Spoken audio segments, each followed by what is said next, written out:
그 패권 전쟁 이런 거를 아직 우리가 피부로 못 느끼고 있잖아요.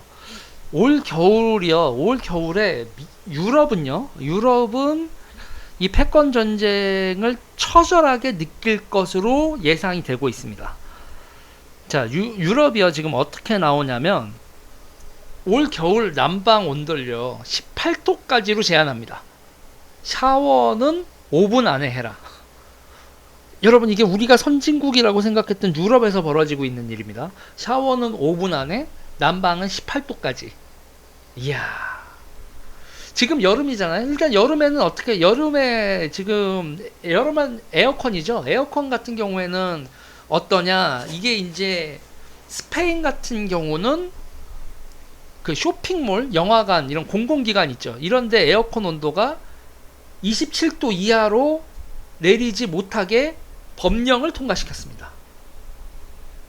그러니까 에어컨으로 실내 온도를 27도 이하로 내리는 거는 금지.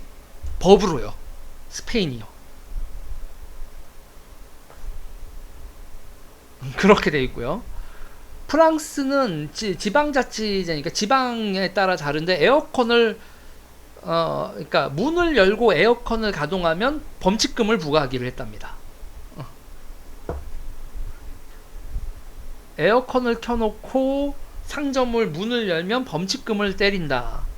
그리고 네덜란드에서는 샤워를 5분 안에 하자라는 캠페인을 진행하고 있다고 합니다. 샤워는 5분 안에 끝내자 이렇게 캠페인을 하고 있고요. 네덜란드는요. 독일 같은 경우에는 여러분, 우리 공공장소 같은데 명소 있잖아요. 한강 같은데 이렇게 한강 다리 같은데 조명 켜놓고 이렇잖아요. 그런 공공장소, 공공명소의 조명을 끄기로 했다. 1400곳의 조명을 끄기로 했는데 전승기념탑, 베를린 성당, 뭐 이런 궁전 이런 데에 조명 쏴서 이쁘게 만드는 조명 다 끄기로 했다. 그리고요, 겨울이 이제 작살인데 독일 같은 경우에는 공공 건물의 난방 온도를 19도로 제한을 할 예정이라고 합니다. 이걸 발표한 사람은 독일 부총리가 로베르트 하베크 독일 부총리가 발표를 했다고 하는데, 공공 건물의 난방 온도를 19도로 제한하는 명령을 발동할 것 예정이죠. 그리고 스페인하고 이탈리아는 18도로 제한을 할 예정, 독일은 19도로 제한할 예정이라고 합니다. 그리고 난방시설이 있는 모든 시설은 자동 문 닫힘을 설치하는 게 의무화한다. 자, 그래서 이렇게 해가지고 목표는 러시아가 가스 공급량을 20% 줄이겠다고 발표했거든요. 가스 공급량을, 그러니까 노드스트림 2 말고, 노드스트림 2는 지금 끊겼으니까 노드스트림 1에서 가스 공급량을 20% 줄이겠다고 했고, 지금 유럽연합이 이렇게까지 해서 다 총동원해서 모든 수단을 다 이렇게 강구를 하면서 가스 소비량을 줄이는 걸 계산을 해봤더니 15% 줄인답니다. 위에 같은 난리 버거지를 쳤을 때 가스 사용을 한 15% 줄일 수 있어서, 5%를 어디서 더 쥐어짜지? 이런 상황이라고 합니다. 그리고 이런 상황에선 결국은 5%를 더 쥐어짜기 위해서 여러분 어떻게 할 것 같아요? 에너지 가격을 올릴 수밖에 없죠. 에너지 가격을 올려서 사람들의 에너지 소비를 위축시키는 방법, 그 방법을 쓸 수밖에 없는 상황이고, 이렇게 돼서 에너지 소비량, 가스 소비량을 20% 줄이기 위해서 가격을 얼마나 올려야지에 대한 각국의 계산이 시작이 되었어요. 가스 소비, 그러니까 러시아가 20%를 줄였을 때 근데 여러분, 이걸 생각해야 돼요. 러시아가 20% 줄이겠다고 얘기를 해놓고서 30% 줄여버리면 어떻게 돼요? 러시아가 20% 줄이겠다고 했는데 30% 줄여버리면 어떻게 됩니까? 지금 20% 줄이는 것도 골치가 아파 죽겠는데. 예. 이게 지금 패권 전쟁의 시작이죠. 그러니 어떻게 돼요? 유럽 각국이 지금요 땔감 있죠, 땔감. 그 빠치카 있잖아요. 이렇게 벽난로 있잖아요. 벽난로에다가 지금 나무 잘라서 땔감 마련하고 그 땔감 가격이 슉슉슉 올라가고 있답니다.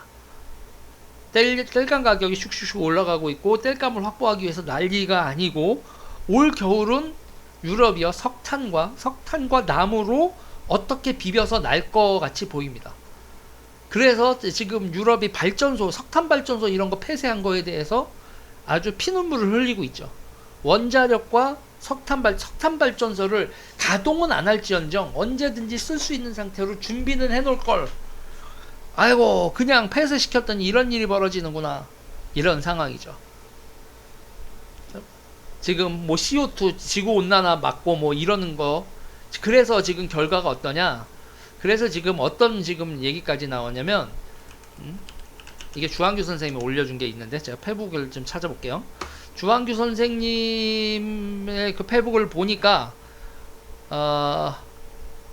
어떻게 됐냐. 그 독일 같은 데가 그 반대를 안 하는 거죠. 원자력 반대를 안 하는 겁니다. 원자력 반대를 하는 거를 쭉 들어갔고, 지금 제가 이거 분명히 봤는데 못 찾겠다. 못 찾겠다 깨꼴인데.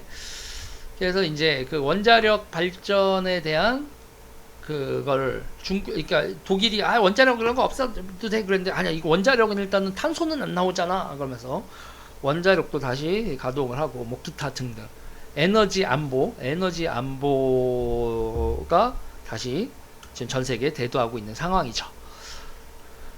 이거 여러분 우리가 기후 온난화에도 맞서야 되고 그리고 이 패권 전쟁 상황에서 에너지도 맞서야 되고 미국은 셰일을 증산해야 되고 LNG 가스를 생산해서 유럽에 공급을 해야 되고 그러니까 미국이 알래스카 유전도 개발하고 셰일도 개발하고 미국이 에너지 수출을 늘리지 않으면 그리고 지금 사우디가 제일 문제인데 사우디가 에너지 생산을 늘려서 그 러시아의 감축만큼을 커버를 해줘야 되는데 지금 뭐 올해 내년에는 뭐 베네수엘라 풀가동하고 미국 풀가동하고 뭐 어떻게 해결이 될지 모르겠는데 올 겨울에는 에너지 생산 지금 쉽게 답이 안 나와서 결국은 에너지 소비를 아까 같이 줄이는 방법밖에 없는 상황이라고 보입니다. 장기전으로 흘러갈 것 같아요. 이 얘기 여기까지 하겠습니다. 감사합니다. 네? 파리를 안 간지 너무 오래됐다고요? 네, 열받으니 감사합니다.